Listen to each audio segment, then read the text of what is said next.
Hello, Dennis Madden here. Welcome to Gears Overdrive. Today's topic is the sound of silence, diagnosing transmission noises. Diagnosing transmission noises can be a challenge, but I have some techniques I'd like to share with you that can make it much simpler. We're going to focus on three general areas of the transmission. Okay, the areas of our focus are the torque converter, the pump, and the gear train, including its bearings. Let's take a look at the torque converter first. It's one of the easiest components to diagnose. And here you have, if you start over to the right, the pump labeled A. Now in the article, I talk about oil flow, so I go to B next, but here we'll just go from right to left. The stator, the turbine, and the converter clutch. We're not going to get into oil flow right now. We'll stay specifically with the noise. Now, one key thing to always remember is the pump or the housing always turns with the engine. But what doesn't always turn with the engine is the turbine. It turns with the input shaft. So, the easy thing to remember here is a converter will be silent in most all cases, and I say that just because I can't think of some where it isn't or I haven't experienced that. It'll be silent in neutral, but when you put it in gear and you're stationary and this turbine comes to a stop, that's when this bearing will start to make noise. Now, sometimes there's a bearing on the back end of the converter clutch. Often, though, there's a washer, but if it is a bearing, you could have noise there as well. The stator is pretty much trouble-free. This is the key element for converter noise. So, in gear, stationary, it makes noise. It gets worse under load. So, if you were to stall test it, the noise would increase. As you move the car from a stop, you'll hear it loudly, and then it'll quieten down as the vehicle gets moving and all the components begin to rotate at the same speed. And in neutral, it's silent. That's a key diagnostic tip for a torque converter. Okay, pumps. The first one is a vane. This happens to have a slide. Not all of them do. Sometimes you'll see a dual chamber pump that has no slide. An example of that is the 8L90, but in this case, it has a slide. The slide moves to vary the pressure. This happens to be in the high pressure mode. The next one is the gear rotor. Chrysler used this for many, many years. And very popular, not so much these days. And then a gear and crescent. Now, this has a couple of trouble areas or things that you want to pay close attention to. The first two are not so susceptible to noise necessarily, but this one more so. You've got two areas to consider. One is the pressure side over to the left. And as this pump is in the transmission and in the car, it's going to rotate counterclockwise. So there's the pressure side. The suction side over to the right. And what this does is it generates a force in this direction where it wants to move the inner gear toward the crescent. What prevents that is the clearance between the inside of the inner gear and the converter neck. So if you look at it here, this is key. When you have a pump noise that is with one of these types of pumps, that is, this can be a real problem where the area where the neck holds the gear steady or the inside of the gear, right along this area, is worn out, and it allows movement of the inner gear, and it can press it toward this crescent. So that's a unique feature of this pump that you don't have in others. Now, something you want to consider for all pump noises is the higher the pressure demand, the louder the noise. And so whatever system that transmission uses to increase pressure, whether it be putting it in a different range, like reverse, for example, will make pumps louder. Pulling a TV cable, pushing a TV rod, pulling the hose off of a modulator, if it has one, it's that's old technology. Or on a computer-controlled transmission, you can put your scan tool, hook your scan tool up, and control line pressure that way. And so as you're manipulating line pressure, if the noise changes, you definitely have a pump-related problem. Now, it could be that it's sucking air or there's a filter issue or something of that nature, but the fact that you can manipulate it by raising and lowering line pressure is a definite telltale that you have a pump problem. Finally, this is the tough one, planetary gear sets or the gear train.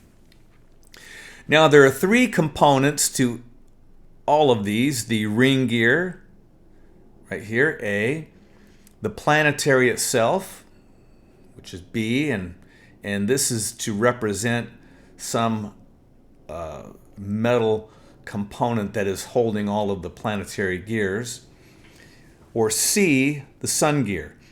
All planets have these. Some planets will have compound gears, more than one in each location. I'll show you those in a moment, but this is primarily it. So the key with a planetary noise is understanding when it works.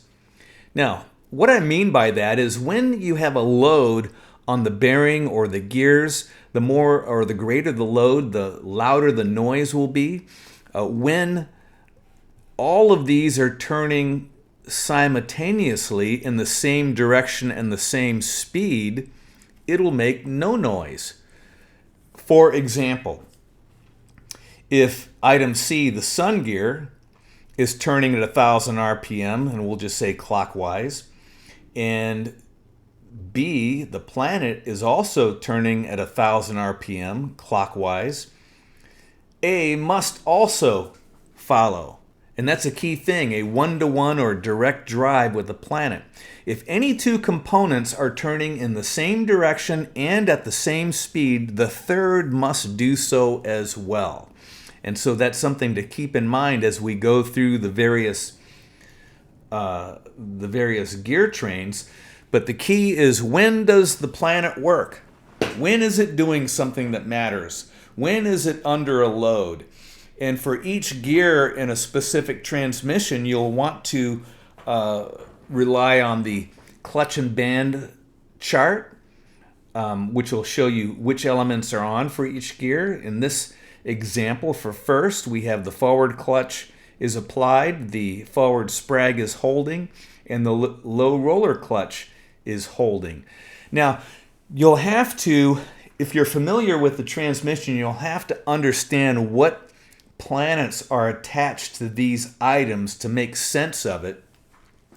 And you'll have to do that with each of the different applications through second, third, and fourth, which you can do that. If you're real familiar with it, it's pretty easy. If you're not so familiar, then get a hold of a gear flow or a planetary flow chart. And I happen to have one here. Now, this is a 4L60E, a pretty simple unit. Let me walk you through the thinking that you'll have when you are entertaining transmission noises. So as an example, you have over on the right, you have the reaction carrier, the ring gear, and that is being held by the rear planet. So that's stationary, and what that means, since the rear planet is stationary and is not under load, the front planet is the only component doing the work. So now the rear planet is moving, but it's not. There's no torque being transferred. The ring gear is. Let's see, I can show you here. The ring gear is turning with the output shaft. The planet is stationary, and the sun gear is rotating in the opposite direction, but it's out of the power flow as well. So the bottom line is the front gear is doing all the work in first gear, or the front planet rather. When we go to second, you have both planets working, the front planet and the rear planet.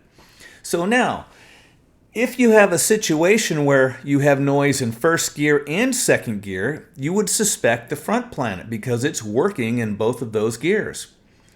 On the other hand, if it were pretty quiet in first gear and the noise arrived in second gear, you would suspect the rear planet.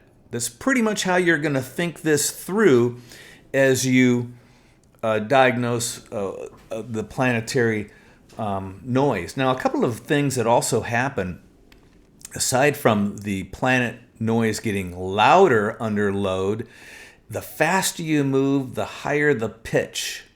So it'll increase in pitch as the vehicle moves faster, and that's also a telltale. And so when it's in first gear, for example, you'll start to hear the pitch go up. When it shifts, if it happens to be the front planet, the pitch will go down. All right, so you can vary the sound based on the gear that it's in. Now, bear in mind that both the converter, as we talked about before, the noise will change as you're driving because it's under load, as well as the pump. So that's why you want to do those previous tests specifically for the converter to rule it out, and then to rule out the pump by doing the test that we talked about earlier. And once you've ruled that out, now you're focused on simply which planet are you going to look at. And then as we go into third gear, over here it's direct drive. Now remember the rule that I mentioned earlier, that if any two components are operating in the same direction and the same speed, the third must also. And that's what we have here. We've got the front ring gear turning at the same speed as the sun gear. Therefore, the planet must also turn, and it's connected to the output shaft, and it's a 1-to-1 ratio. The key here is that if you have a 1-to-1 ratio, you will have zero planetary noise. So a telltale there is it's making noise. Maybe it's quieter in first gear. It gets pretty loud in second gear, but goes away in third. All right. If it goes away in third gear, that is a telltale of a planetary noise. And then, of course, when you go into fourth gear, this drum is held by the band. It's connected to the reverse drum.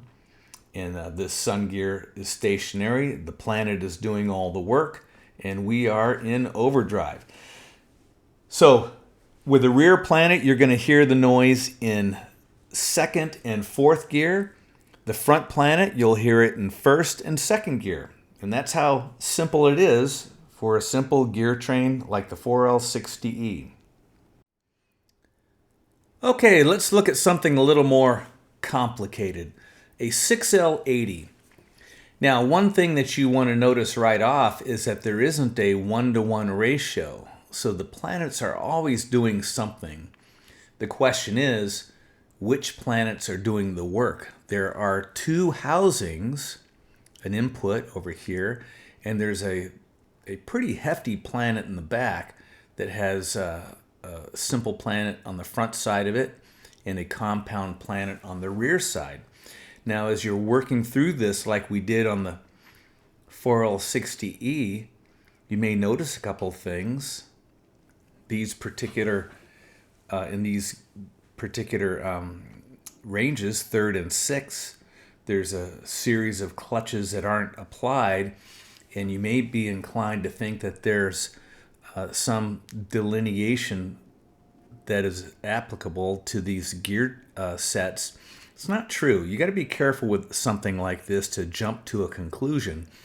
You're better off to go to a gear application chart if you have one. If not, and you're familiar with the gear sets on this unit, you can think it through, and it's not all that difficult. But let's look at a gear chart and understand a few things of importance. First, the input planetary is always working. And the reason we know this is the sun gear is splined to the back of the pump. The driving element, which is the ring gear, is connected to the input shaft, and the planet is the output to the other planetary. All right, so this blue one that you see here is the output to everything else. So let's go through the various ranges and see if we can make this a little more simple.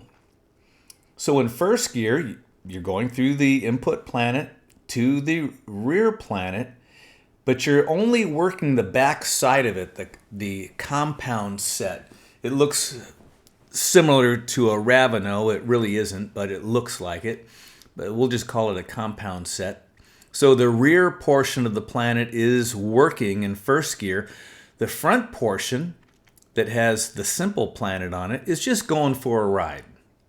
So if you have a noise in first gear, that's the planet that's working.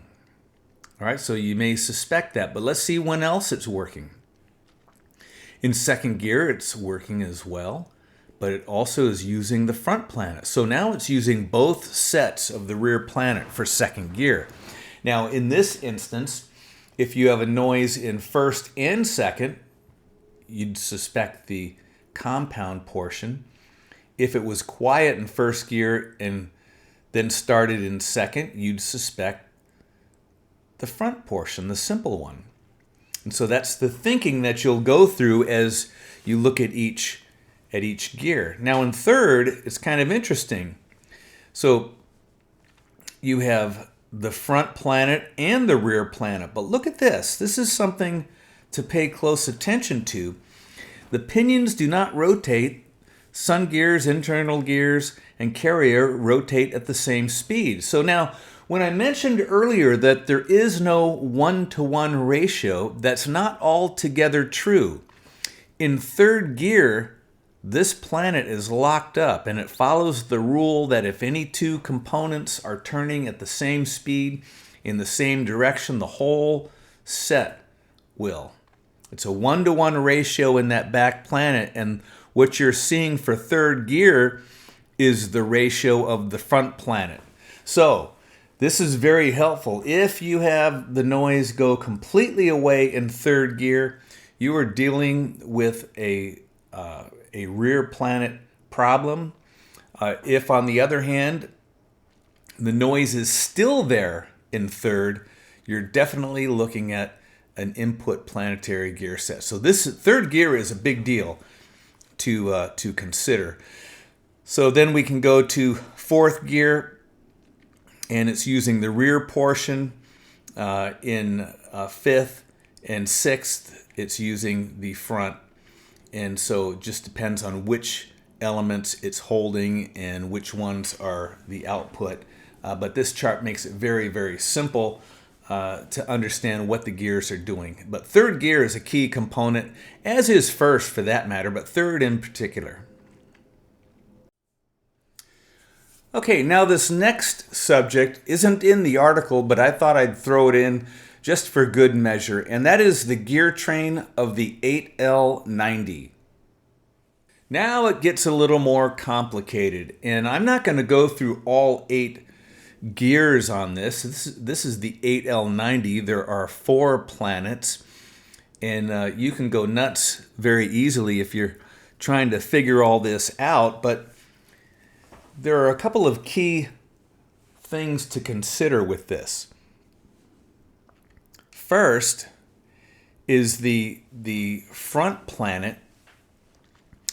All 3 elements are driven. And so it's kind of like a third gear in the 4L60E, where it's, everything is rotating in first and second gear, as well as, and this is really key, the third planet, what we see here, the third in line. They don't call it the third planet. That's actually locked. The whole gear set is locked up. And so in first and second, you can pretty much rule out these two. So if your noise is in first and second, you've got the second, and again, we're doing this in the order that they sit in the case, the second planet and the fourth planet. There's one delineation that you can make. The others are a little more challenging, and this in particular, while all three are driven, it's at a different rate than this, so it can be very complicated, but you can go through these, and I would suggest that if you have any particular gear that is louder than the others, that then you come to a chart like this and you can see the difference, which one's working the most. Now they're all working, except in these examples here, but in all these other ranges, the planets are working, but some are working more than others. And you can use this chart to narrow that down and understand which ones are the primary focus. Okay, one final thought regarding planetary noise, and that is all planets make noise. The gears make noise, the bearings make noise. If you put a stethoscope up to a transmission while it's working, you can hear them buzzing along and doing their thing. What keeps that noise away from the vehicle so that the driver doesn't hear it are the mounts, specifically the transmission mounts, but engine mounts can cause a problem as well. So be very careful if you suspect a gear train noise before you jump the gun and get the unit out and look for some damage internally. Pay close attention to the mounts. If you have a mount that is worn out or it's oil soaked and the transmission or the metal portion rather of the mount is resting on the frame, the natural noise of the transmission will resonate through the car and you'll be able to hear it. It's even worse in a utility van because the empty body of the van turns it into a megaphone, and it can be really, really loud to the point that you know there's a planetary problem and you may pull the transmission out unnecessarily. That's about it for our Gears Overdrive, the sound of silence. I look forward to speaking with you soon. Thank you and so long.